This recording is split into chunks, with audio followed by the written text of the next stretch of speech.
நேயர்களே, சந்தாமரை நியூஸ் நேயர்களே, உங்கள் அனைவருக்கும் வணக்கம். இன்று நாம் பார்க்கக்கூடியது அகத்தில் வரக்கூடிய பாதிப்பு முகத்தில் தெரியும் என்று சொல்வார்கள்.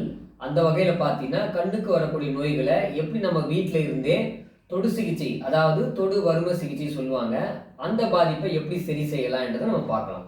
குறிப்பாக பார்த்தீங்கன்னா கண்ணினுடைய இந்த முனைப்பகுதி, இந்த உள்ளே இருக்கக்கூடிய இந்த முனைப்பகுதியில் இப்படி ஒரு 3 நிமிஷம் இப்படி லேசாக கை வச்சுனே இருந்தீங்கன்னா இந்த பாதிப்பு படிப்படியாக சரியாகும். அடுத்த இடம் பார்த்தீங்கன்னா கண்ணினுடைய இந்த இமை பகுதியில், இந்த ஸ்டார்டிங் பிளேஸில் இந்த இடத்துல லேசாக இப்படி 3 நிமிஷம் இப்படி நம்ம அழுத்தம் கொடுத்துனே இருந்தால் சரியாகும். அதே போல் இங்கே கேல்பலோட எனர்ஜி இருக்குது, இந்த இடத்துலையும் அதே போல் ஒரு 3 நிமிஷம் சிகிச்சை செய்யும் பொழுது அந்த பாதிப்பு சரியாகும்.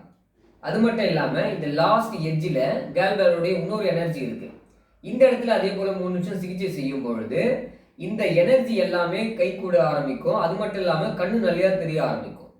இதனோட வயிறுடைய முதல் புள்ளி சொல்லுவாங்க சக்தி ஓட்டம். இந்த கண்ணினுடைய இமைப்பகுதி கீழே இந்த இடத்துல நம்ம சிகிச்சை செய்யும் பொழுது இந்த 4 ஆர்கனுடைய பவர் கிடைச்சி கண்ணு நல்லா ஷார்ப்பாக தெரிய ஆரம்பிக்கும்.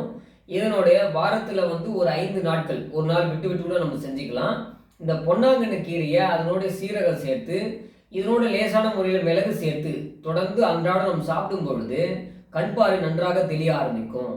இதை நம்ம முன்னோர்கள் சொல்லியிருக்காங்க, இந்த பொன்னாங்கண்ணி கீரையை சாப்பிடும் பொழுது கண் பார்வை தெளிவடையும் என்று.